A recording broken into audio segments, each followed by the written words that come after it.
Happy Hour, Batman. It is Monday night at 7:30 p.m. Eastern Time. That means here at my Twitch channel, it's Holy Happy Hour. I'm Father Ben. I'm an Episcopal priest, a longtime gamer, a TTRPG enthusiast, streamer, podcast host, and co-founder of the All Ports Open Network. On this show, I'm joined by heroes of the gaming and geek world to talk about life, faith, spirituality, game design, tabletop role-playing games, and like literally whatever else we feel like talking about on the show. So I'm excited about this week's episode. We have another amazing guest, another amazing episode lined up here tonight for this August 30th. We have game designer Ethan Hudgens, the designer of the game Garden of the Giants, among other games. We're going to bring Ethan on in just a couple minutes to talk about that game and just look whatever else we get into about game design and life. But before we get to Ethan and bring him on the show, a few housekeeping things before we get started. So we're here on our relatively new Monday night time slot. This show is at 7:30 p.m. Eastern Time to 9 p.m. Eastern Time, and then we raid right into our next All Ports Open Network show, Branching Paths with Kimber and Josh, immediately following at 9 p.m. Eastern Time on the All Ports Open Twitch channel. That's at All Ports Open on Twitch. But if you stick around here on my Twitch channel, we will raid right into that show. So stick around. That's my pitch. Stick around. So next Monday, I will be traveling. So there will be no Holy Happy Hour Batman because I will be traveling next week. But we will be back on Monday, September 13th with our Suicide Prevention Month special episode. I'm going to be joined by 3 awesome guests. You're not going to want to miss it. Keep an eye on my Twitter feed so you can see the advertisements for that. My hope is that we'll also be doing some fundraising that night. And I'm really looking forward to that episode. I think it's going to be a really powerful night here on Holy Happy Hour Batman. So keep an eye out for details. By the way, you may have noticed we have brand new overlays here on Twitch. You're going to see it a little bit better in a second. You can see already the drink is up on the screen. We got this computer overlay. In a minute, we're going to have a really cool Batcave overlay. It's like the Holy Happy Hour. I don't think I can technically call it that. I'm going to get myself sued. We have the Holy Happy Hour Batman Cave overlay in a second. When Ethan comes on, you'll see. And so all these new overlays are thanks to the Ben Cave. Thank you. There's the creator of the Ben Cave, Joshua Wise, a co-founder of the All Ports Open Network and the person who keeps all the digital lights on. The Ben Cave will be up in just a second. Huge thanks to Josh for the overlays and for all of the art on my Twitch feed. The art that we used before and all the art that I use here on Twitch. So huge thanks to Josh for that. And huge thanks to Doctor Octoroc for the music you hear on my Twitch. The other piece of housekeeping I want to announce is that today is a Monday, and every other Monday, and today being one of them, new episodes of my podcast, Delinquent Comics, get dropped. And this week we have the Vega Rising Issue 2 episode dropped today into our podcast feed. So I hope you'll check it out. It's a Masks actual play podcast for young heroes coming of age, trying to find their place in a city and a world full of heroes and villains. And it's a really fun arc. It's a new big arc that we have been awaiting to drop, and it's issue 2, and I think it's really solid. If you like high action, high drama, and comedy, if you like lots of special effects and music in your actual play podcasts, you might want to check it out. I think it's a lot of fun. I think you'll like it. We have a lot of great lineups coming up in September on Holy Happy Hour. I will be posting that September lineup as soon as we can.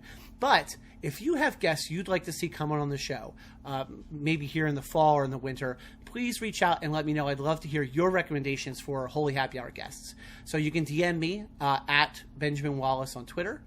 You can email podcasts@allportsopen.com, where you can drop there your recommendations. You can also just drop them in the Twitch chat while you're watching the show. That's cool too. So, all right. So it is happy hour, and we have a brand new overlay on the screen with the drink recipe. I'm really excited. Casp Amontillado. So that's our guest in the chat there, Ethan. I'm really excited about this cocktail because it's really good. It's really good. I titled it, it's inspired by Garden of the Giants. It's called Playing in the Garden, and you can see the recipe there on the screen. I went out and got a local Philly area, I guess it's technically Chester County, Pennsylvania, local gin from a company called Revival of Spirits. They make really floral gin. My idea was I wanted to make like a garden in a glass for this drink inspired by Garden of Giants. So I really wanted to make it be floral and just like really robust. So I got this Summertide gin, which is a really floral gin. Put some elderflower liqueur in there, creme de violette, which is another really floral, really obscure liqueur, and then a splash of a vermouth cask rye. So even that has those vermouth notes, which is also really floral. So even though it's rye whiskey, it has like, that vermouth touch to it. And then rosé sparkling wine. So basically I put the gin, the elderflower liqueur, the Liberty Bell, creme de violette, and a splash of that rye into a shaker with ice. Shake it till it's super cold. Pour it into stemware, some sort of stemware. I've got this one here with ice, and then top it with rosé, bubbly rosé, like sparkling wine. That's the drink. I'll be posting that on social media, on Twitter, on our Discord channel. You can join the Discord at allportsopen.com, and you can get all the drink recipes there and talk about the episode. So, all right, without any further ado, I'm going to go ahead and switch over here, bring on our guest. So let's go ahead and make that transition. Bring Ethan on the show. Ethan Hudgens, welcome to Holy Happy Hour Batman. How are you? Hello, doing great. Welcome. Yeah, that drink sounds real good. Yeah, so actually I thought this show's been around since April, and for 90% of the episodes so far, I'm introduced the drink, and then we move on to the interview. I gotta bring your volume up a little bit. Thank you for that, Josh. Yeah, go ahead. You were talking about that gin, and I'm like, ooh, I just want to try that gin. Like, yeah. So I was gonna say, not even with everything else. Starting with last week, it's our new trend is talking about the cocktail. So I was gonna ask you what you thought of it, how you thought it sounded, because especially since it's inspired by your game, right? Yeah, it sounds super floral, which, like, depends. For me, it's like how floral. Okay, so I tend to be like I drink things neat. Okay. If I'm gonna drink. So well, so do I. I'm like, my standard is just bourbon neat, right? That's like my like standard. If I'm somewhere and I get Knob Creek neat, like that's my standard. Maybe a splash of water. So I'm with you on that. This is very floral. Like you really have to enjoy sparkling rosé to like this drink. A good rosé. Yeah. So if you like, if you can drink sparkling rosé and it's okay that it's a sweet rosé, then this cocktail is good. Also, it really depends, as I've learned now that I've made it 2 or 3 times in taste testing it. It really depends on how much of that rosé I end up putting in the glass in the final product. Yeah. The one I'm drinking right now it's real sweet. It's a little over the top maybe in terms of sweetness, but hey, Ethan, welcome to Holy Happy Hour. Yeah, I'm here. I got water. Awesome. Yeah, there you go. I mean, sometimes it's only 4 o'clock here. Yeah, exactly. Sometimes that's what you need. I used to do Holy Happy Hour at 5. Was it 5 or 5:30? Now I don't even remember, on Fridays. And I was always like, yeah, this seems early for a happy hour, even on Friday. This seems a little early. Unless there's a place I know that has a very early happy hour with nachos. Oh. And that's why you go there. Their drinks, no. Nachos, yes. I feel like you could just have a beer probably or something like that, and then it doesn't really so much matter about the drink. But yeah, happy hour nachos. Oh yeah, that sounds great. Well, we don't have any nachos here at Holy Happy Hour. No, they're not. They're My old overlay used to have Pac-Man eating a bunch of. It was like a little image of like a Eucharist wafer, like it was like stamped, like you see some like little communion wafers stamped, and so it was Pac-Man with a bunch of. That's the closest thing we've had to nachos on Holy Happy Hour. Ooh, you should not make nachos with wafer. Oh, that gets soggy so quick. You'd have to eat it with a spoon. No one wants to eat nachos with a spoon. This is quickly becoming the most irreverent that we've gotten on the show. I'm not even thinking of holy wafer. I'm just thinking of like the little wafer cookies you buy. Don't use those for nachos. Or guacamole. I was gonna say guacamole got mentioned in the chat. I'm just not sure where that fits in. No, don't do it. You can't dip a wafer. Oh, that's so funny. So a couple of really funny things I just want to tell our guests because I thought it was really funny. So, this part's not funny, but I wanted to. You came recommended by somebody who I was asking, like, who do you think I should get on the show? And they said Ethan, and I was like, oh, that's great because I backed Garden of the Giants when it was on Kickstarter because it sounds really cool, and I've got kids and a family, and it seems like the kind of game that eventually we probably would play together. But like, it's funny because I think I found your Kickstarter through through Lauren, right? Who? Okay, so the funny story though for our listeners is that I didn't know that I was on didn't remember that I was on Ethan's podcast, Too Many RPGs, which doesn't exist anymore, right? Or does it? No, we wrapped it up. Yeah, wrapped it up. So years ago now, I had to have been. It was probably 2018 or maybe it was 2019, but I was probably 2018. Yeah. Sounds about right. Yeah. So we were getting ready to do this just a few minutes ago, and they said something about Too Many RPGs, and I said, "Wait a second, I was on. You were there. I was on that show. What do you? That's crazy." So really funny, and the connection there is that, in case folks all know, is Lauren was the co-host on that podcast, and so a random tweet is how I found your game, which is kind of what how I ended up having you come on this show, even though we had already spoken before. So things come around full circle. So tell people about Garden of the Giants if folks don't know, that game. It was successfully backed on Kickstarter a couple months ago. Tell us a little bit about the game. Sure. The game, you play as mice sort of lost in a magical garden, and you explore it, and it's about mice exploring a magical garden, and on the way there you discover that there's like a corrupt crown, just someone who's in charge, or a force. It can change depending on the scenario, and it's your job to overthrow it. It's a very simple formula, with a lot of like the game itself is really based around exploration. That's the main component of it, and the game's designed with lots of. I refer to them as plots because a plot is both fictional and in a garden. You have a plot of land. Sure, I love that. So each plot has a story, and you kind of explore it on a board, and as players, you draw a map of your adventures. But yeah, the base conceit is that you're mice exploring a magical garden, and you have to overthrow a crown. Yeah, so I'm curious about the crown because it sounds very vague. Yeah, it's because depending on the how the board gets laid out, a crown is chosen in that process, and one of the plots determines who the crown is. And so there are like, oh gosh, how many scenarios are there now? There's 17 crowns. Wow. That sounds about right. Wow. And they range from the Pirate King to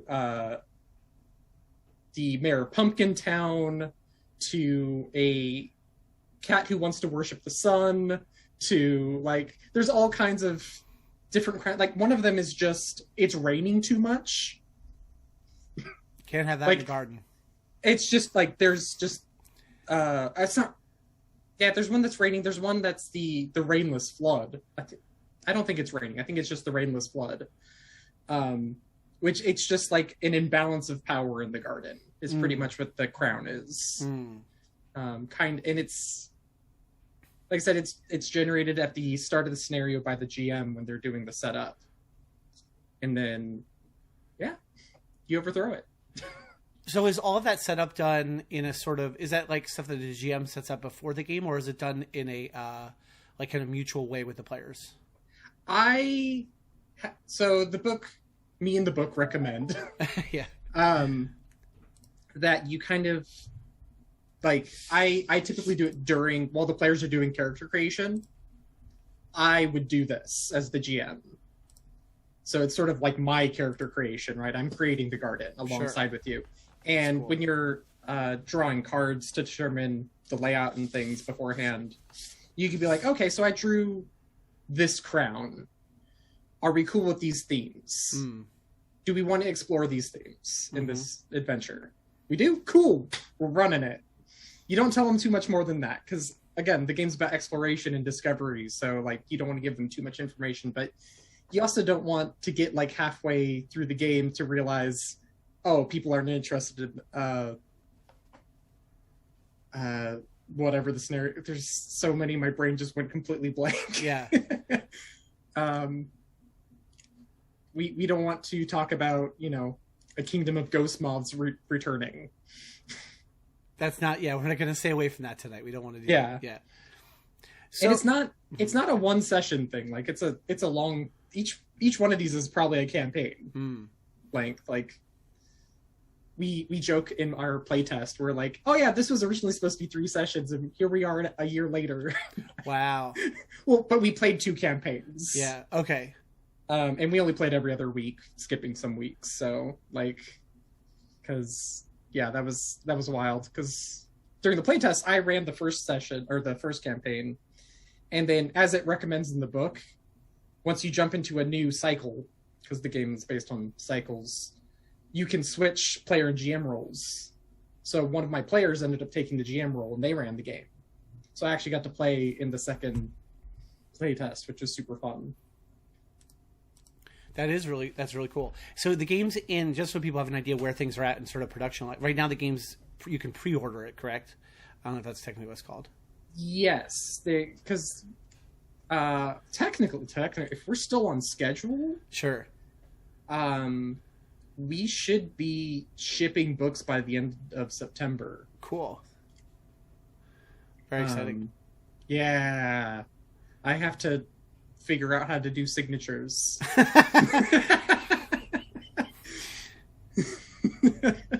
So it's not too late for people to order or pre-order. We'll drop the links at the end of the episode. Yes, you can still pre-order the PDF, I think. I don't think prints are currently available. Pins are, though. If you want a pin, you can still get an almond pin. Cool. I just saw that pin today when I was doing research and looking at the website, looking at the backer kit, and saw a very cute pin. Yeah. Yeah. Very excited. Yeah. So one of the things I think about the game that kind of drew my eye to it in general is just like the artwork for it. And you're an artist and an illustrator, right? Did you do? Yes, I did all the art. I did all the scene and character art. I didn't do the in the book. There's obviously decals and things that I bought. It's a really fun thing about that, because the illustrations themselves are inspired by early 1900s sort of children's book illustrations. It was sort of the vibe I was going for. So I actually found someone who had collected and scanned a bunch of old 1900s books for all their decals and things, and transcribed them into digital formats, which is super cool. That is cool. So hopefully the book has that vibe. I mean, definitely the artwork does. And like I said, that was one of the things that drew me to it, is the flavor was, you could just look at so when I dropped the recipe card for the cocktail I made, I put the one illustration you used for the Kickstarter, the main one. I used that on the recipe card. Okay. That it just has what the vibe of the game is, from the artwork. You can just look at that art and be like, oh, okay, I totally that captures so much of the spirit of what kind of game this is going to be. Yeah, very. I wanted just a good wholesome adventure time. Well, I grew up watching things like what is it? Like Wind in the Willows and like things like that, and like the idea of like playing games that kind of have that vibe with my kids sounds really fun. As like, and also just like a really fun. I'm sorry, I'm reading the chat too, which I'll mention this. I just started reading it as well while you're talking. I totally lost my train of thought reading the chat. It's a mistake. Oh, I know what I was gonna say. I like an alternative fantasy, like fantasy style, like a because so much of fantasy in TTRPGs has been Tolkien-esque fantasy, right? Yes. And like I definitely have a longing to do non-Tolkien-esque fantasy, especially with my kids. And so this has, a lot of that vibe, obviously. It's really funny because like halfway through development, I was playtesting with some friends, and they were like, "Oh man, Ethan, this has a lot of like Redwall vibes," and I was like, people have been telling me about Redwall for years because I used to play Mouse Guard all the time. Yeah. The RPG. Yeah. And people always talk about Redwall, and I finally got around to reading it, and I'm like, I see what people are saying. That's not what I was going. Because Redwall, oh boy. I don't know anything about Redwall, so you tell us, please. Redwall, the first book, it's literally about a war. Oh, okay. Between the rat army and sort of like the coalition of forest creatures. Wow. And it's... Oh boy. Definitely not like a young children's book. But... yeah. But... sort of the same thing where it's just like, yeah, as my friend Mare in chat is talking, it has a very similar aesthetic, but Redwall is very sad. But it has, once you start talking about magical creatures who can talk, like so many fun things happen. Yeah. Yeah, so would you say, like, obviously when I saw this, I thought of Mouse Guard. But Mouse Guard seems to be much more, and I would say maybe Root is this way too, where there's much more option for like combat. It's more like there's going to be more. Would you say that's a distinction, or I'll let you? Yes, yeah, because Mouse Guard is about mice with swords who are protecting the realm, right? Like it's very like Arthurian fantasy, but with mice. Sure.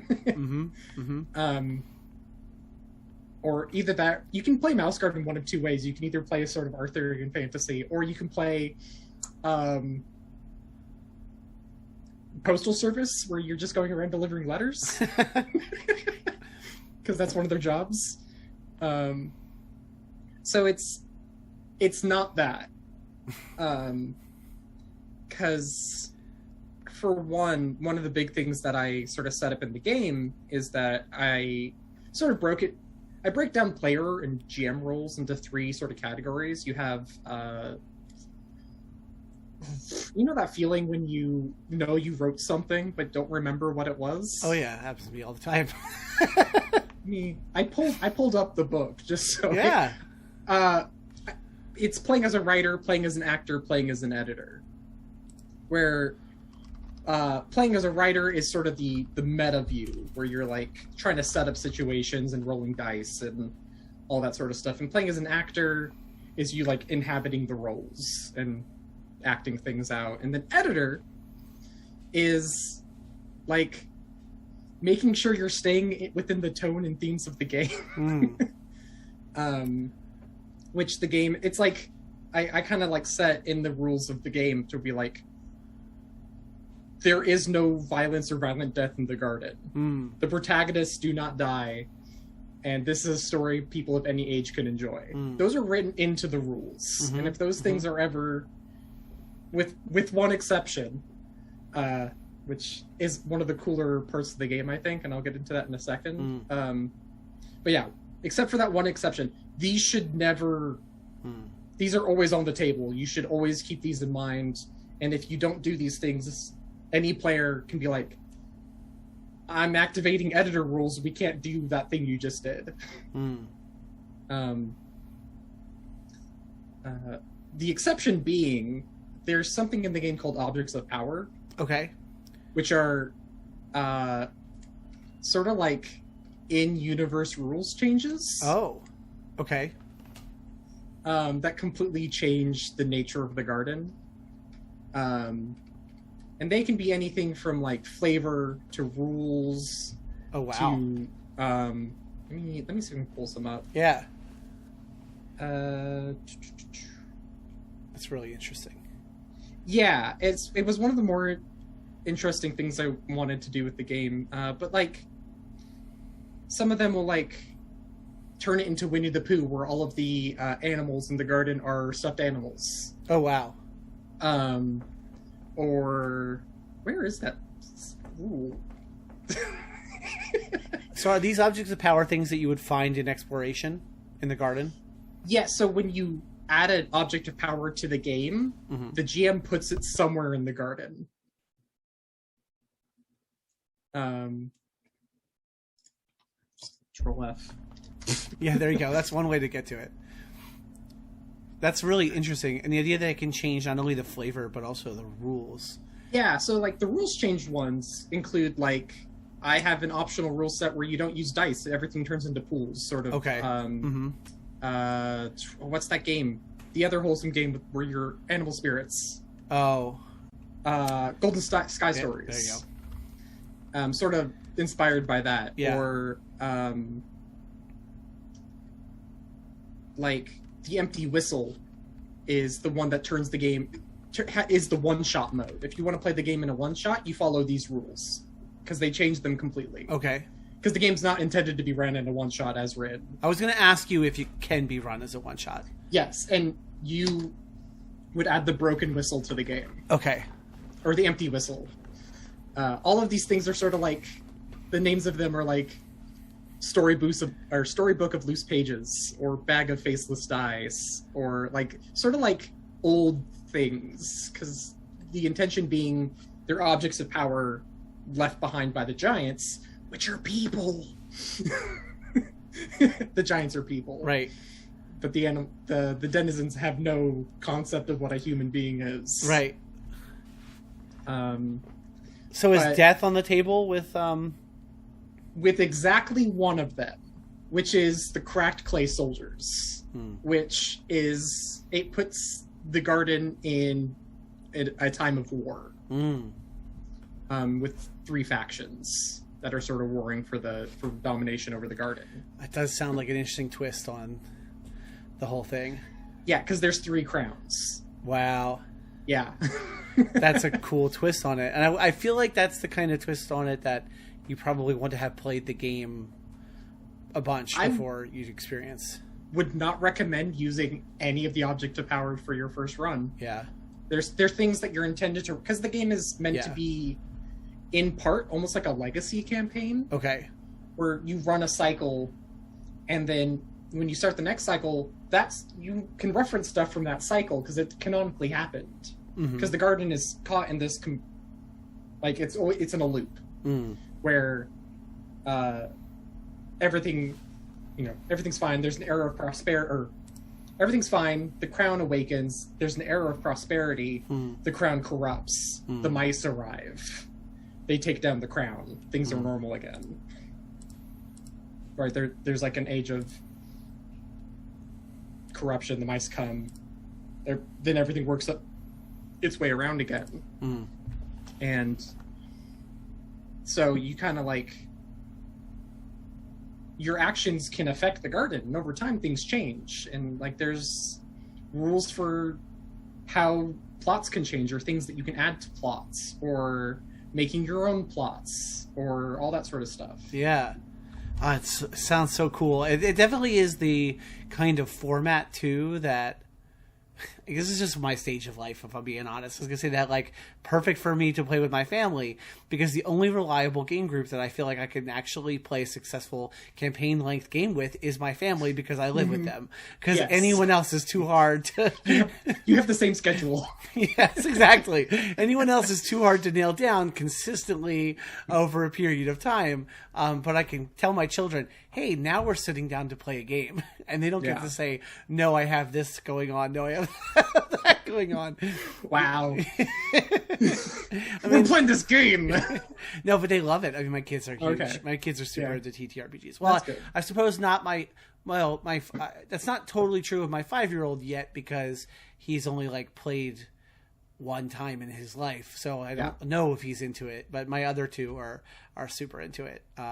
Yeah. But so anyway, but I also, the part of my reason was of asking you about whether it's good as a one shot is because for a lot of the content we create, on All Ports Open Network and streaming and podcasts, it's we do one shots or short campaign length stuff. My favorite sort of one shot method is I like to run the empty whistle, which is the one shot format, and oh gosh, what is it? There's one where you play as denizens of the garden instead of mice. Oh, okay. And I like to use those for like, say some people couldn't show today. We're gonna do a side story, right. basically. That's cool. Which we've done all sorts of things. We did a baking contest once, and there was one where they were trying to rush to the Bee Kingdom to put on a concert. It's just goofy fun times. Yeah. Using the same rules, the same setting, because, like I said, there's eras of prosperity in between the crown being manifest. The crown's not a real thing. It's not like I now have the crown. It's not an actual physical crown you put on your head, right? It's a symbol, right? It's a symbol of pride and corruption. But there's an era of prosperity, which is sort of how that's when the garden all comes together under the banner of the crown. But then there's that corruption of power aspect, and then things go down from there. But you can play. I like playing those one shots in those eras of prosperity, just so you kind of like, oh, yeah, no, the crown can be nice in its early stages. It's actually very nice to have, a symbol bringing everyone together. But yeah, that was a fun time doing those. So right now, on one of our podcasts, it's like series, like we play different games on it. It's called Apon Plays. Right now, someone is running Root. Have you played Root, by the way? That's speaking of similar vibes. I know, it's one of those games that if I had a group to play board games with, 100%. So this is the table. They're playing Magpie has a TTRPG based on the board game. So that's what they're playing. And anyway, I recommended your game to the person running it because I was like, I think you would really like this vibe too. She was really excited about it. But, to go back to like what you were saying before about the rules that are always standing on the table. Like, here's the vibe of this game. Here's what this game is like. And so we play within these rules and then going into editor mode, which is, by the way, really interesting because when you talked about the 3 modes, those are 3 modes that everybody's responsible for, right? Not just Correct. GM, but like all people at the table. Yeah. Everyone falls into those 3 modes. I mean, because it's meta in fiction, right. Like extra meta. Editor is like the most meta, I suppose. Right. But from a design standpoint, like one of the things I've seen, and I'm curious what your take is on this, but I've just noticed in the scene, like just the TTRPG scene largely, over the last couple of years, such a strong move towards the conversation being like, this game is this. There's lots of games. So if you want something that's not this, if you want, this game is X. If you want Y, go play Y. And Y is out there. But this game is specifically X. And I'm curious what your take is on sort of that idea from a design standpoint. It's interesting because, honestly, I think most games had this anyway, but it was much less explicit. It's as a designer, if you read the rules, you can see those themes. I mean, like the easiest one to talk about is D&D. Yeah, sure. Which is a game about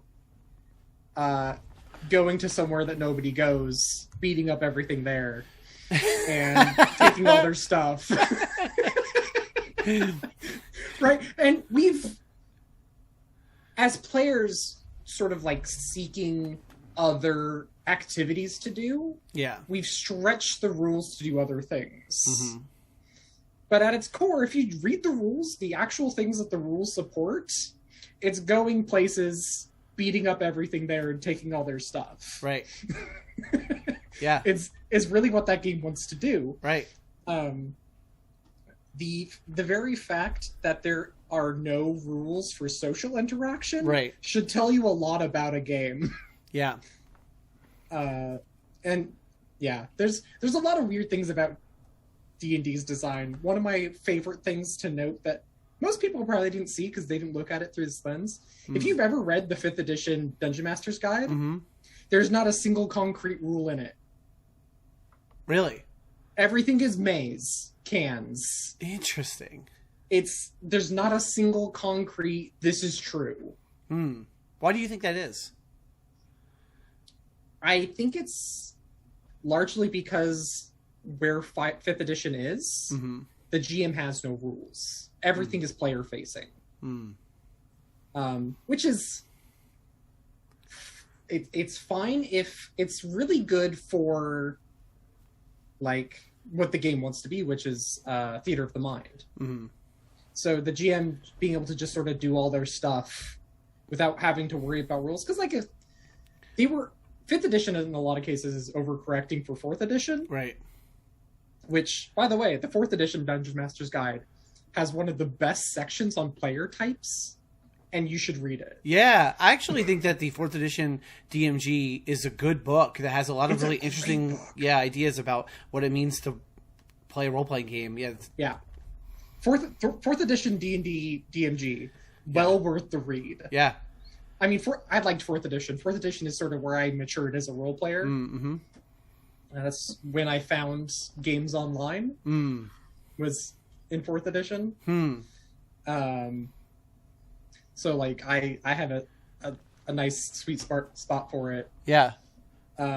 No, I enjoyed 4th edition. Not to go on a tangent about 4th edition, but it's really funny because I've been seeing like so much positive 4th edition talk in the community on like online, and I think it's really funny how the pendulum swings. But I played 4th edition and enjoyed the heck out of 4th edition while we played it. I have not once gone back to play it again, but also like I don't even really play D&D. You know what I mean? Like so, yeah. I have a thing that I do where I refer to it as confronting nostalgia, where I'll go back and play old games, not just RPGs, but like video games. Like I recently went back and played Symphony of the Night, Castlevania.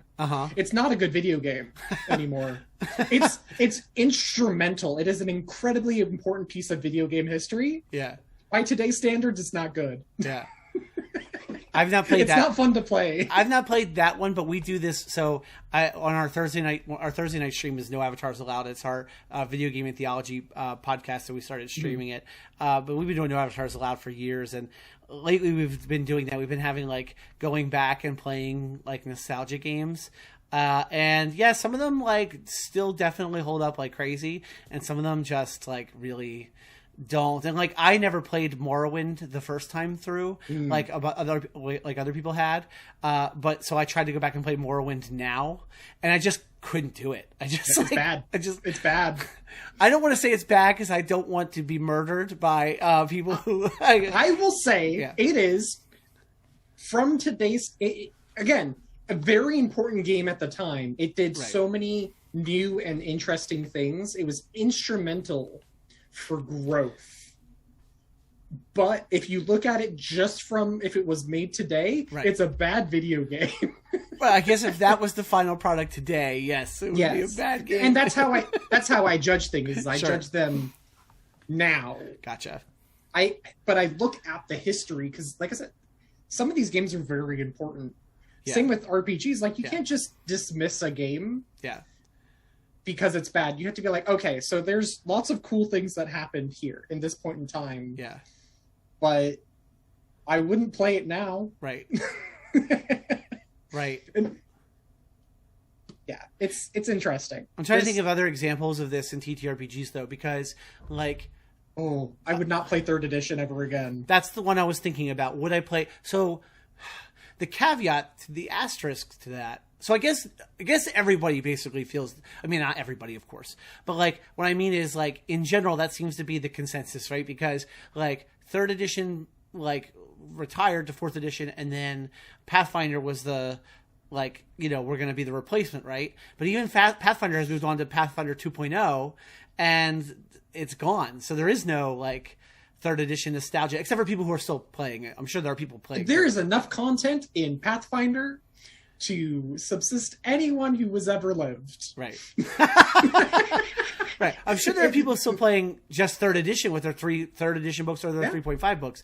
But just there are so many. Right. There was. That's true. I'm just talking like if you wanted to run Pathfinder 1st edition, there is literally enough adventure books, probably to give you another good 20 years of play. We spent a long time on, was it Wrath of Winter? Okay. The one where you have to fight Rasputin. Okay. You go to Earth to fight Rasputin in Revolutionary War. That's wild. You start in Galorian, the Pathfinder world. And before you jump. Before you go to fight Rasputin, you go to Dragon Pluto with all the furry elves. Oh man, it's a wild campaign. Do not recommend it. It is brutal. It tries to kill you all the time. There's a point right before we stopped playing because of time shenanigans. We had to do, I think, 3 rounds of pre-buffing before any combat, just so we didn't insta-die from effects. And that is basically why I don't have a desire to go back and play 3rd edition or Pathfinder 1 again. That's why I really like concentration. In 5th edition, you did a good thing there. I love concentration. Now, I have not played 2.0 really, except for a playtest at like PAX Unplugged. But I was just... Pathfinder? Pathfinder 2, yeah. It looked a lot like Warhammer to me. Which, not my thing. I just had a whole long conversation about it the other night with somebody that does not like it. But anyway, now we're gone down a whole D&D rabbit hole. No, but I do think it's really interesting how the like sort of design community has shifted in its thinking, and you know how like the It is important because like there's the idea of there's a lot of competition, so you need to find a niche. But I think it's also important to really tell your audience what to expect. Yes.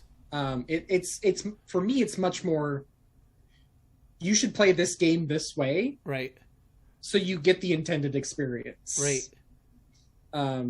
Because if you try to do it a different thing, you're not going to have as much fun with it, I'm sure. Even if you think you are, it's probably not going to work out. It's one of the things I really like about Powered by the Apocalypse games, because those games, they're written to very explicitly be like, here's the feel of this game. This is the genre. This is the feel of this game. This is how you have a good experience playing this game. Do these things. And I really appreciate that, actually. I've been coming into loving that from the perspective of you know, as a GM, and as a GM probably more than a player. And like, to me, I actually read Powered by the Apocalypse games. I kind of I do literally lump them all together as one game. Okay. They're not separate. I mean, some of them have different systems, but in my brain, they're all one game, but they all have different adventure modules. Right? Like, they each have a slightly different tone, theme, and expectation. Like, obviously, I don't think Monster Hearts is the same as Spire. They're very different games, but they're the same game. They use the same system as far in my brain. They're like, but they use the same idea of success, failure, and success with consequences. Right. They have a very strict idea of ability. It's your ability does this. Mm-hmm. These are the results. Mm-hmm. Mm-hmm. And like Powered by the it's a very, again, the rules point you in a direction Mm-hmm. and tell you where to go, Mm-hmm. which is fine. It's not my thing. If you can tell, I'm honestly not the biggest fan of Sure. Powered by the Power. I keep playing them Yeah. because they are aesthetically very cool. Right. I just most recently did play Spire, Sure. which, oh boy, is not a happy place. and that's covered by the rules. Right. It's the whatever the consequences, Fallout. Right. Fallout is so indicative of the fact that that game is not a nice place, Mm-hmm. where anything you do that's important can lead to everything going wrong. Mm-hmm. And that's super strong theme-wise. Again, like sort of like reading in between the lines of how a game is designed. Right. But like, you could give me any game, I could probably point to you the themes even if they're not explicitly stated, just because I am not a formally taught or educated game designer. Mm-hmm. Everything I've learned about game design is from taking a hammer to it and then examining the pieces and trying to put it back together. Yeah. Well, that does actually get right to, like, I was going to get around to, talking about how you ended up starting to design. So how did you end up beginning to design? When did that start for you? It's one of those weird things. So back when I was a kid, like 10 years old, I think it's right here. I opened up first D&D book that I've owned. Player's Handbook, 3rd edition. That was my first. That was my first RPG book. Yeah. I opened it up and realized that there are people who wrote this book and decided I would like to do that. Well, there you go. And then life happens, and then you kind of like lose your way, and there's other things people will tell you it's not a like good or sustainable thing you can do, so you should have a real job. And then it wasn't until 2017 where I was like, you know what? I'm going to try this again. I'm really mad at the Forgotten Realms. So I wrote an adventure module in a unique setting. That's the North Seat. Which is sort of my... I don't know how best... It's sort of like a Norse epic, but... the main antagonist is apathy. Okay. Like explicitly or implicitly? It's a giant jellyfish that makes you feel safe and comfortable. Okay. And you die because you don't do anything anymore. Okay. Yeah. So a giant jellyfish. Okay. I'm into the Norse epic sort of genre, like style of D&D play. It practically takes place on Iceland. Okay. It's a fantasy Iceland. That's cool. It starts in the autumn, and actually the campaign goes until the spring, so you have to survive the winter. Is sort of the main impetus of the start of the adventure, is like, the sea is cursed currently. We can't go fishing, so we have to go inland for hunting to prepare for food for the winter. That's the impetus of that adventure. I love that. I love that vibe. I've been wanting to. I just have been talking to some old friends of mine who I used to play with a lot, don't play with anymore, about that exact kind of vibe for what they wanted to play D&D, but I pushed them into playing Dungeon World. Because I didn't want to play D&D. Well, I also felt like I had a little bit. Dungeon World was a little bit closer to what I was going for. So I'll tell you exactly what it was. It was that the idea of, like, if you were playing the paladin, like, you are not just a paladin among a trillion. Like, if we had played in the Forgotten Realms, there's like a billion clerics and a billion wizards and a billion paladins. Everyone's a freaking character class. I wanted to play in a world where if someone was the paladin, it's like they're the paladin. Like that's that's it's special and unique that they show up with this calling and these powers. I did that with backgrounds in 5th edition. That's cool. Where if you didn't pick a role, like certain backgrounds, an NPC would fill that role. But if you picked it, you become that role in the village. Like there's 2 speakers in town, Earth and Sea. And if you choose to be one of them, that NPC doesn't exist anymore. You have taken their place. Because it's a very like high magic but low tech setting. So like magic is plentiful and exists all over the place, but things like magic items don't. Because I think in the setting, like the idea is that magic is impermanent. It doesn't like to be in one place for too long. So in order to make a magic item, you have to bind a soul to it to continue to cast the spell over and over and over. That's intense. It's super intense. You don't find very many. I mean, no wonder they're not plentiful. You gotta do some soul binding magic to get one. And it has to be willing. Is the other thing. Oh wow! Okay. Yeah. Yikes! One of my favorite items in that is because it's the rod of stubbornness, which is a immovable rod, but it's got the soul of someone incredibly stubborn, so stubborn that they refuse the laws of gravity. Do the items still have the person's? I mean, beyond like the personality trait that results in them being an immovable rod, like do they still have personality and awareness? You can feed them ego to increase their item level. That's amazing. I love and that. they become more sentient. Wow! So they slowly become a like sentient object, like a yeah. That's really cool. There's one. Oh gosh, what's his name? It's like Timothy. Okay. He's just a sword, and he starts off, and his first thing that he knows how to do, like all he does is he's a rapier, and all he can do when you first start with him is that he can cast Featherfall on you when you fall. Timothy the Featherfall sword.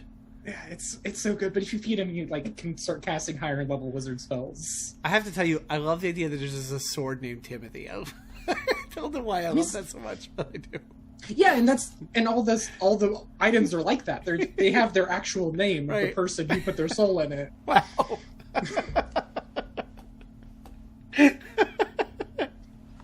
It's just how the game worked. Because I wanted to, because 5th edition, the Forgotten Realms is not a setting that exists, or it predated 5th edition. Right. And I don't think the Forgotten Realms is a good 5th edition setting.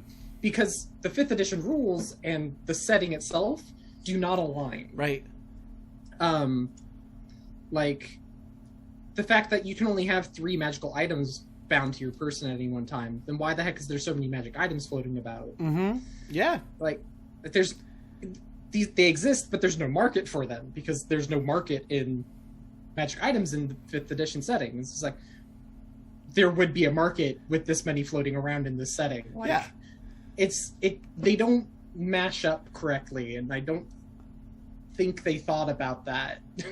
There's 100%. Just the Forgotten Realms. They must have thought of it. It must have, because they're very explicit about that as far as magic items. Like they're very explicit in 5th edition that like this is a setting with low magic items, and then like so they must. And plus, at the same time, they made a decision to make Forgotten Realms like the primary D&D setting for 5th edition. So like I can't imagine at some point they did not have a conversation where they talked about how those two things don't really match up. I would think they would have. I mean, I ran Waterdeep Dragon Heist a couple of times, and like it just doesn't.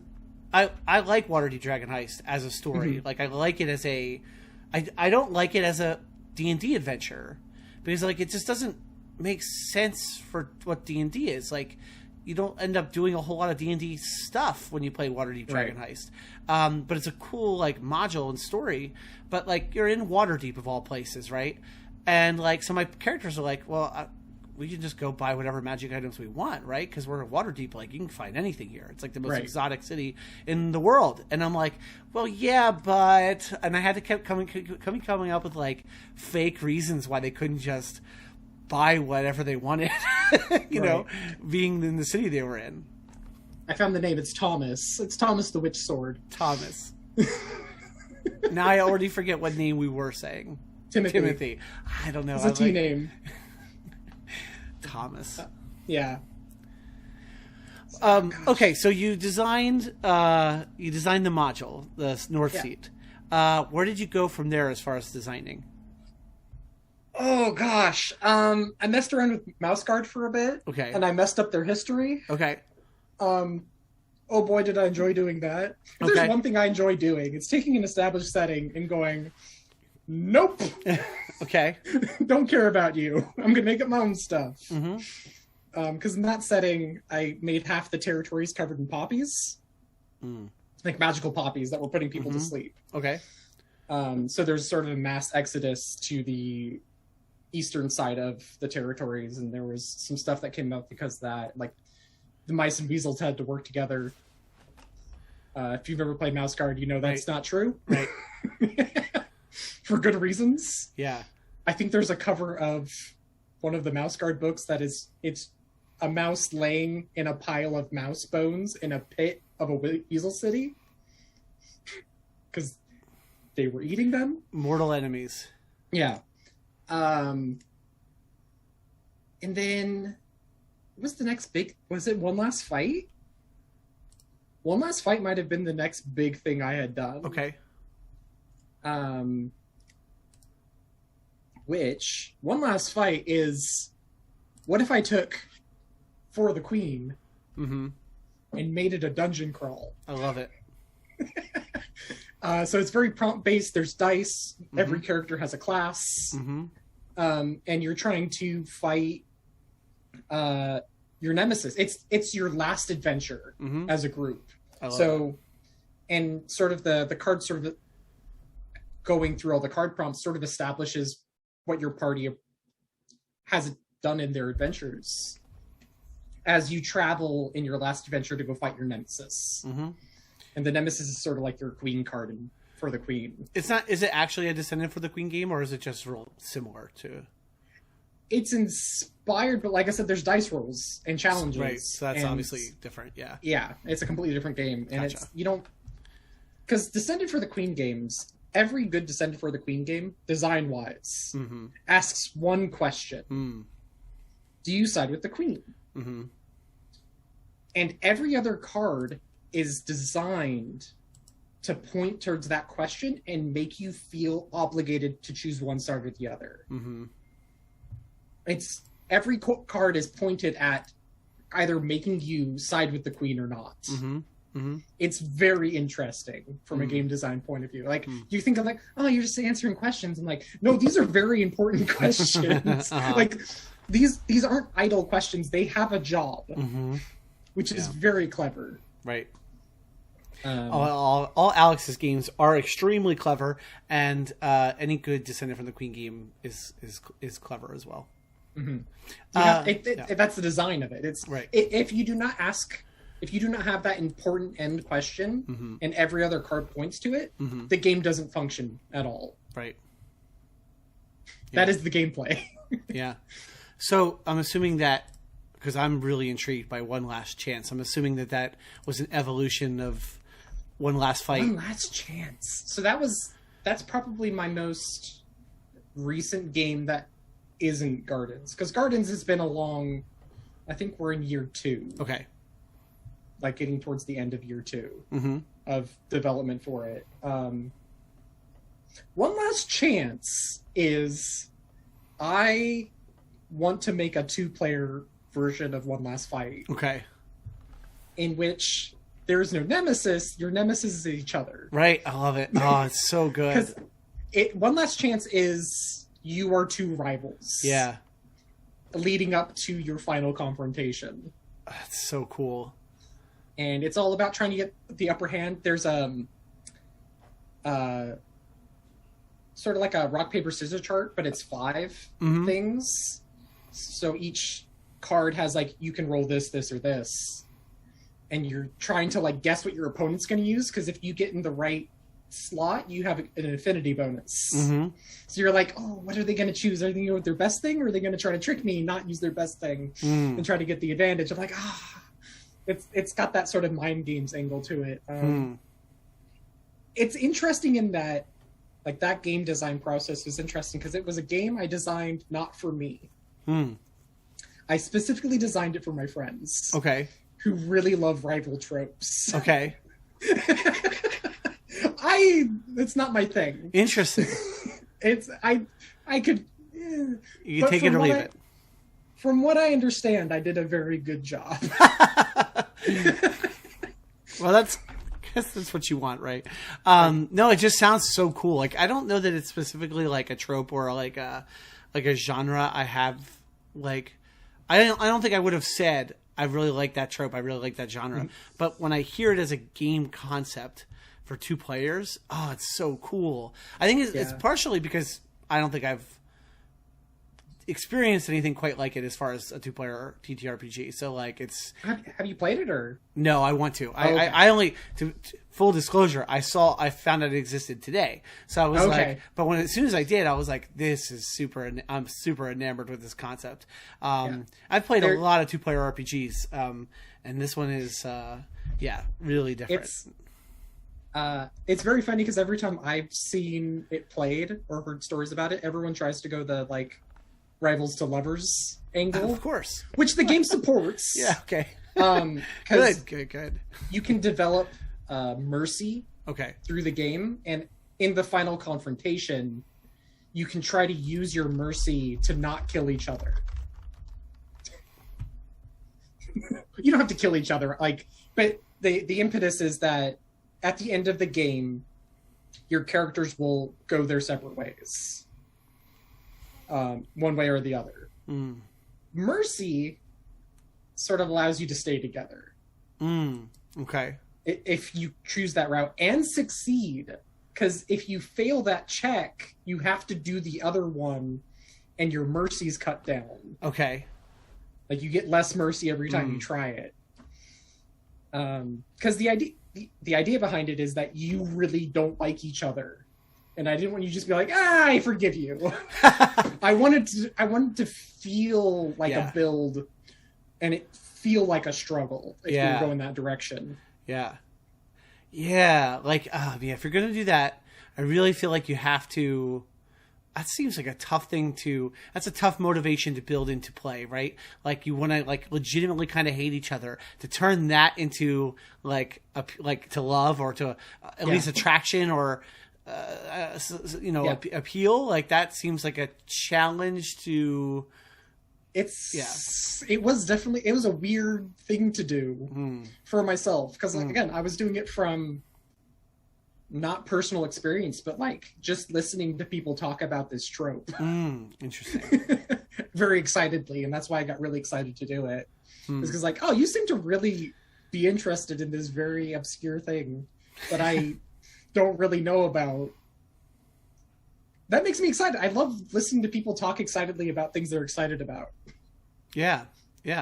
Well, so when did you know you wanted to start? When did you know, like, where did the impetus for Garden of the Giants come from? Like, when did that start to percolate? You start to have the idea you knew you wanted to write a game like that? So Garden of the Giants started, the very first version of it, I ran in Mouse Guard. Okay. On my friend Dylan's channel. And it was it was like 4 episodes. And my entire impetus of that was there was a chart for what kind of challenge or conflicts you can do. I wanted to do all of them. And it was more just like, I wanted to have like, because before that I had run Unsolved Mousteries. Unsolved Mousteries. Yeah. Which was sort of like Scooby-Doo mysteries. Okay. All right. In a small town with mice. Okay. Loads of fun. And then I did one of you gardens, because I was sort of building this. Again, I was building off the history left behind by the game itself. And I ran that game, and it had so much character. I don't know where most of it came from. It was apparently me.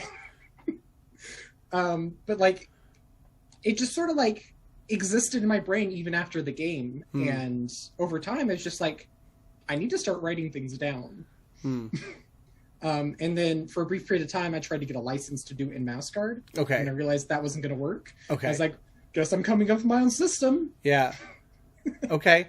So it was really the flavor and the environment and things like that that came first. Yeah. And then you built the system around what you wanted it to be. Correct. Because I knew the sort of like experiences I wanted to come out from the game. Yeah. And I'm like, well, okay.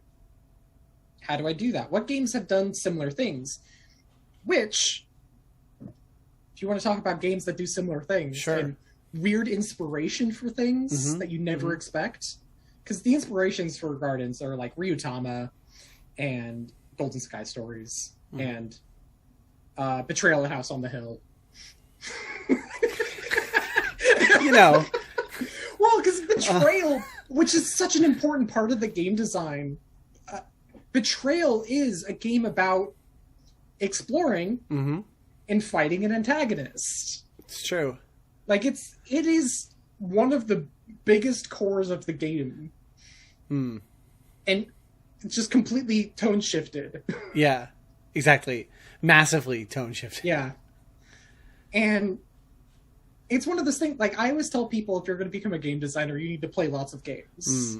Because you never know what you can pull parts out of. It's why I keep on playing Powered by the Apocalypse games, despite me not enjoying them. I enjoy them because they're games with friends. Sure. I'd never enjoy the system. But I keep playing them because they always have something interesting to teach you. Like, there's really cool parts of City of Mist. I don't know if you ever played that one. No. I'm like It's vaguely like familiar with it. Vaguely superhero-y. I played a professional wrestler who had the mythos of death, which meant I also got necromancer powers as well as being a wrestler. Yeah. I was really good at punching things.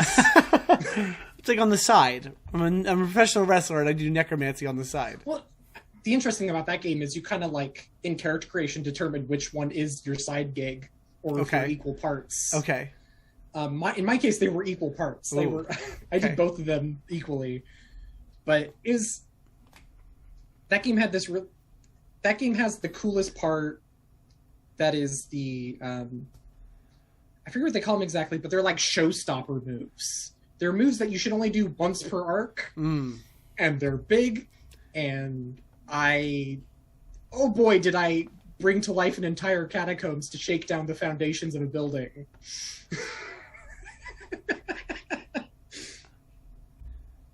But you're close, Mayor. I kept a bunch of skeletons in a briefcase.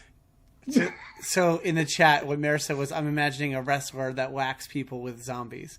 Yeah. I only did skeletons and ghosts. Yeah. No zombies. Okay. No goopy flesh. So I do like that. I've been running.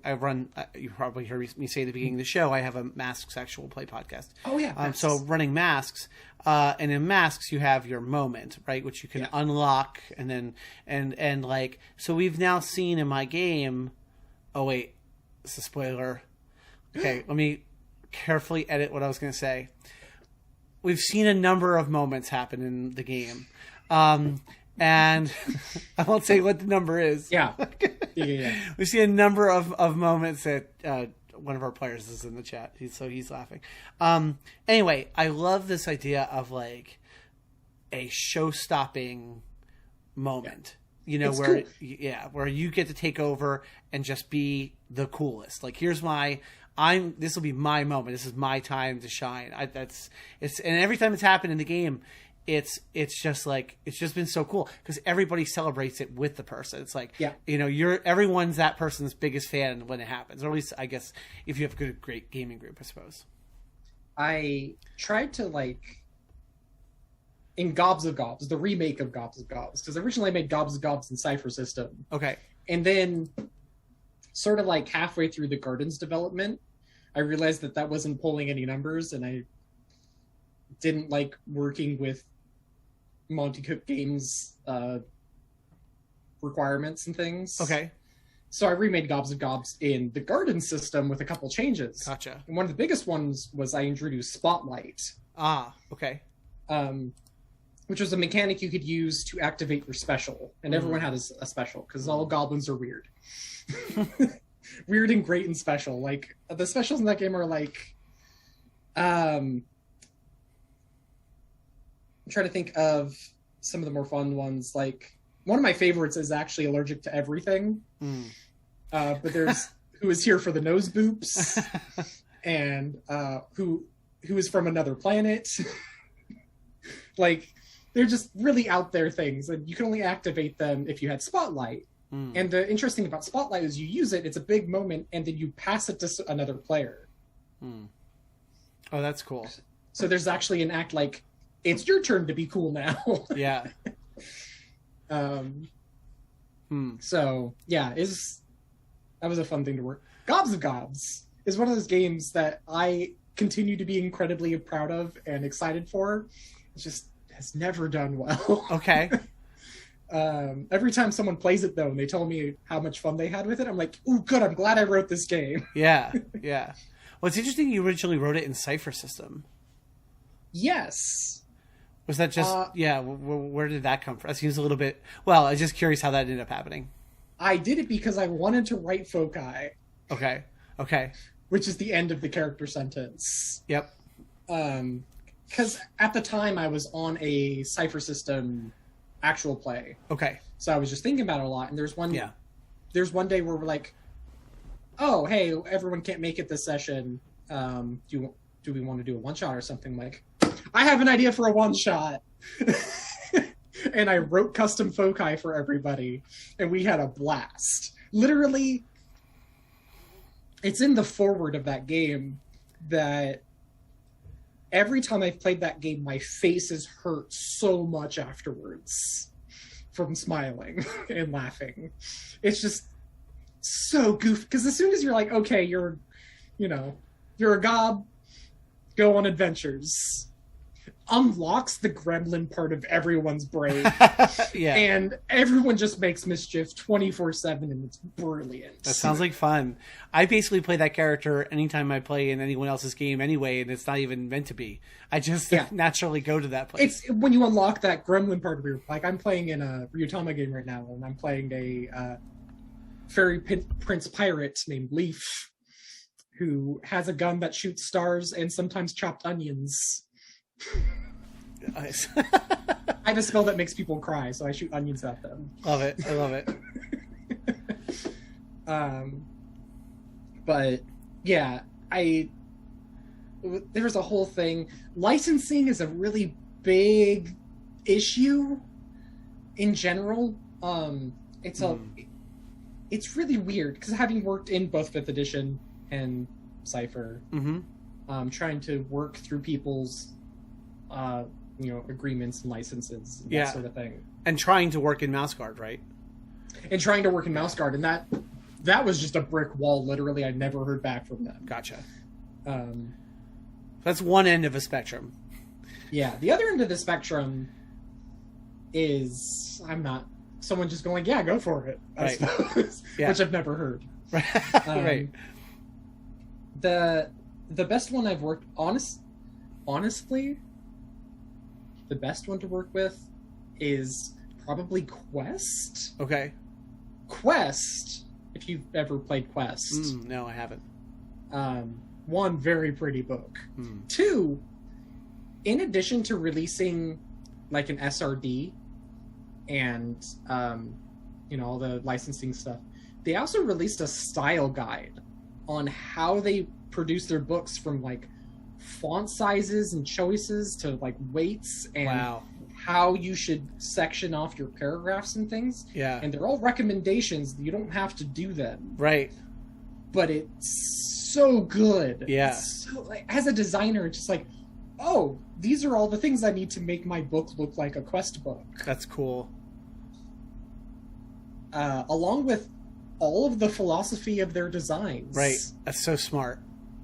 And it's just like, wow, this Yeah. is a great book. Yeah. It's really Which smart. It's so smart. Mm-hmm. Go check out Quest. I just general chat. It's a good game. Yeah. It's yeah. great for one shots and things. I'm not sure how much staying power that's an interesting game in that it was designed for streaming. Okay. It's designed specifically because the writer's like, gosh, combat sure does take all of the stream time Mm-hmm. in other games. Yeah. I'm going to make something that's quick and snappy and there isn't any math. Mm. Because everything's just a D20 roll, Mm-hmm. which is one of the reasons why it doesn't have a lot of staying power. It's kind of in the same realm as a Powered by the Apocalypse game, missing some stuff. Mm. And the most important being that it's a lot more forgiving. Mm. Like, failure is only on a 2 to 5 Okay. of a D20, Okay. which is it's very small percent. I mean, there's also the super bad one, but like Mm-hmm. the percent, I lined them up against like the 2d6 system, Mm-hmm. and it's so much more forgiving. Mm. But yeah, gosh. Well, the thing about the 2d6 system, I think, at least with PBTA, is like, you know, I like, I don't know if I like full-on failure. I like the middling success, or the, like, you know, I like that whatever you end up as a result in that game is going to move your narrative forward. And Right. that's Which what it I, should. right, which it should. And that's what I like. I often feel like failure in games ends up just sort of it's like hitting brakes. It's like, oh, well, we failed, so now we move on to the next thing. I have a whole section on how to fail forward in Guard of the Giants. Oh, yeah. Talk to us about it. I'd love to hear some of your thinking about that. So it's like the idea is that when you fail, the GM comes up with a consequence, Mm-hmm. but that consequence should continue to move things. Mm-hmm. Mm-hmm. I also talk about improv responses. Okay. Which I can say while I'm looking for this other thing. Sure. Because everyone at this point, I think a lot of like online audiences have heard about yes and. Yeah. And because like, oh yeah, the improv principle of yes and. The problem with yes and is that it's designed for improv comedy. Mm-hmm. It's designed for absurdism. Right. Which, if you continue to yes and people, Yeah. things just get more and more ridiculous. Right. Yeah. Which is why, if you want any, like, great if that's what you're going for. Sure. Right? I've definitely played in games where we did just yes and everything, and oh boy, that's how you get gobs of gobs. Exactly. Yeah. But there are other responses people don't know about, like yes but, Mm-hmm. which is yes, but these are the consequences. Mm-hmm. There's yes if then, Mm. which is yes, if you can complete this objective, Mhm. then you can do this thing. Mhm. Otherwise, or it's if else. Okay. If this, then sure. Otherwise, Else, yeah. this bad thing's going to happen. And then there's no however, Mm. which is no. But there's this other similar thing I have prepared over here that is, the idea is to never stop. Like, you should never know somebody. Right. Because that completely stops the flow of ideas. Mm-hmm. So if you were like, no, I'm putting a rock down in the stream, but it's a small enough rock to like create a new river. Right? Like, I want to Yeah. direct things in a different direction because your suggestion is not good. Right. So, we were talking about that idea of yes, of like yes, and then versions of yes. I think a good GM has to learn versions of yes. In fact, I think that good GMing is saying yes with either one of those words after it, yes and, or yes if else. and one of the places I learned that was, as we said earlier on the stream, that 4th edition DMG, which like talks extensively about what it means to say yes to your players as a GM. And that is, I've tried very hard since then to like lean into, because like just the idea that you say, I've never found value in saying hard no to players ever in a game. I have exactly once. Oh, is there a story? Just like people wanting to be real gross. Okay. Well, I have said okay, sure. I have said no and then left a call before. Okay. Well, so I suppose an X card is a no, right? I didn't even think of it that way, but like, Xing, I to me that was a different, completely different thought. Yeah. I have literally said no to somebody before, cast Burning Hands on them, and then left a call. Oh wow. Worst times. Sure. I guess I have in policing behavior or in safety tools, like anytime it's a safety tool conversation is where no has come. I wasn't even thinking of it that way. Yeah. And I've had to, running a public game, like a open game club, like we've had to do some of that because you just don't know what's going to happen. I used to play a lot on the Roll20 forums. Okay. The looking for groups. Yeah. Oh boy, do you find some randos. Yeah. No, I've never done that. I don't know that I could subject myself. I'm not sure if I could. Yeah. I started through Map Tools forums, moved to Play by Post, and then eventually to the Roll20. Yeah. I have not found sustainable groups in any of those methods. In fact, the only reason why I'm here today is probably because I was briefly part of the Encounter Roleplay writing team, where I met my friend Summer. It's a Summer Job on Twitter. And from there, I found all this other cool role-playing stuff. Sure. Cool. Lots of better communities. Yeah. So that's a trip. I've never played Play by Post. This is just an aside. And I feel like I kind of missed out on the time in which that was relevant. And I mean, obviously I could still do it, but like, I just kind of wish I had experienced that when it was more of a thing that it is now. Because now you have Roll20 and you've got all kinds of ways to play online. And but Play by Post is such a unique way of playing. It's honestly, so my biggest problem with Play by Post is people were too inclined to do too many things in a moment. I see.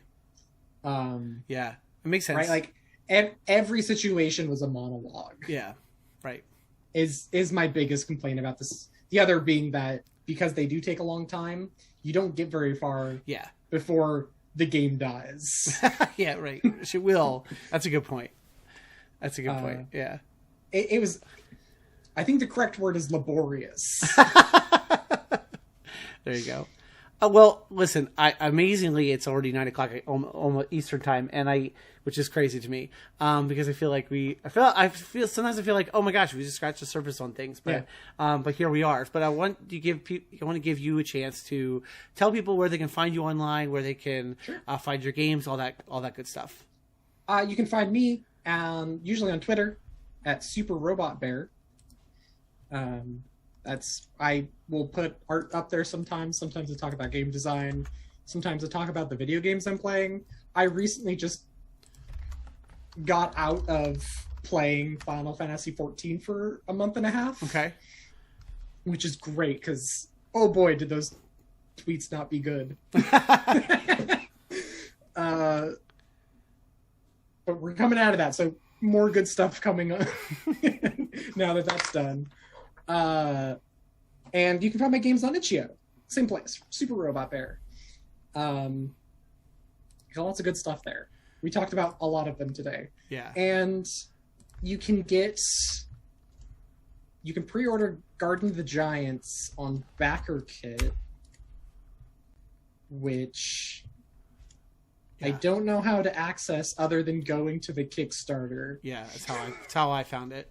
Well, I think isn't it gardenofthegiants.backerkit.com? It is. I'm looking at it now. Yeah, something like I just saw it earlier, so I knew it was something. It was something memorable like that. It was something like easy to remember. Yeah, and you can get the PDF and or a pin. Because I think we're because we're using a small publishing house. I don't think we can I don't think we're allowed hey, here's a bunch of new orders.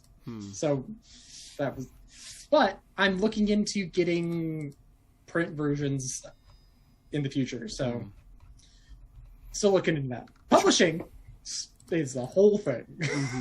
Yeah. I'm trying to make sure I drop all this stuff in the chat real quick here so folks can link to it. So I'm just there's the nope, that's not the nope. Sorry, I was trying to link the itch and I managed to only copy and paste the letter I somehow, which is not going to do it. But no. But anyway, yes, awesome. So that's great. Well, thank you very much for Ethan. Thanks for coming on the show. Thanks for being my guest and talking to me again. It's hilarious still to me that this was not the first time we spoke, even though I did not remember that. Not that I didn't remember the conversation. I just never put it together. That was the problem. Same. Right, exactly. I was like, this seems familiar, but I don't know why. Exactly. A lot of life has happened between it's true now and then. Yeah. A whole lifetime probably. Exactly. All right. Well, I'm gonna ask Ethan to hang out in my little digital green room here, aka switching my overlay. So again, Ethan, thank you so much for being on the show.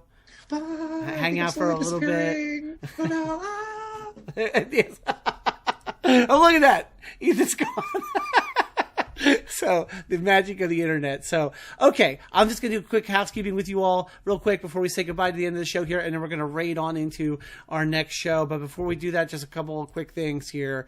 Huge thanks again to Ethan Hudgens for taking the time to come on the happy hour. I'm very grateful. Please don't forget to hit the follow button, please. If you haven't, right there below, hit follow. And hey, you can also subscribe to my Twitch, which I would be ever grateful for you if you did. So if you only caught part of tonight's episode, you can watch it on demand for a brief time here on Twitch, but you can also head over to allportsopen.com. You can watch every episode of our show afterward. You can find All Ports Open Network on YouTube, and you can watch all of our episodes there and check out all of the great shows on our network. All of our video content is there.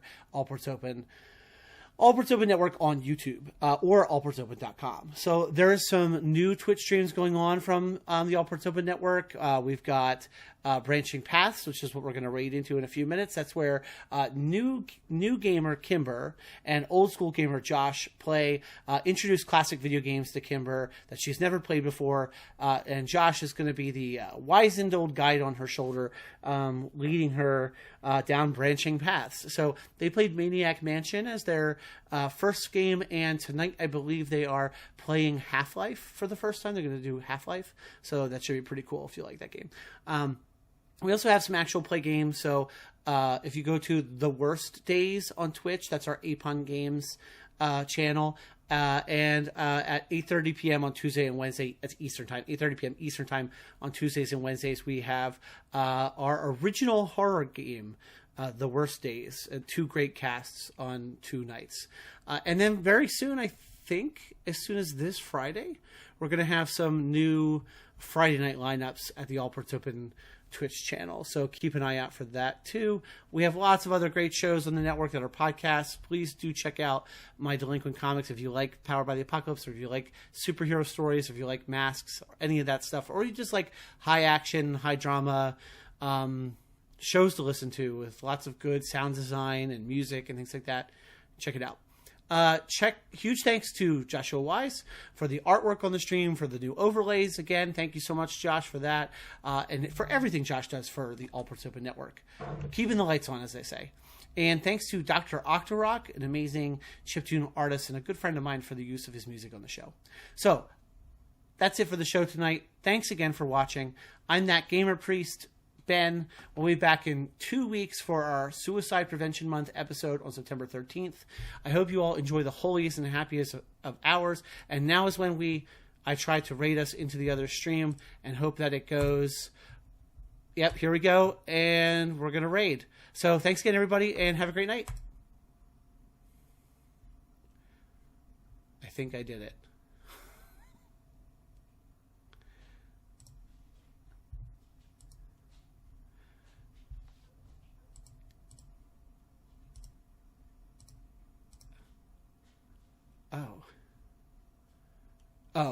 We're still rating, folks. It's because I didn't wait for the timer to count down.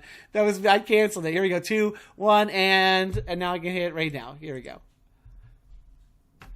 Did it work? Yeah. No? Did it? It's because I didn't do it right, and this is like the 3rd or 4th week in a row I've tried to do it. Boy, oh boy. Well, just in case, what I'll do, I trust you because I'm looking at my behind this. I'll put my thing.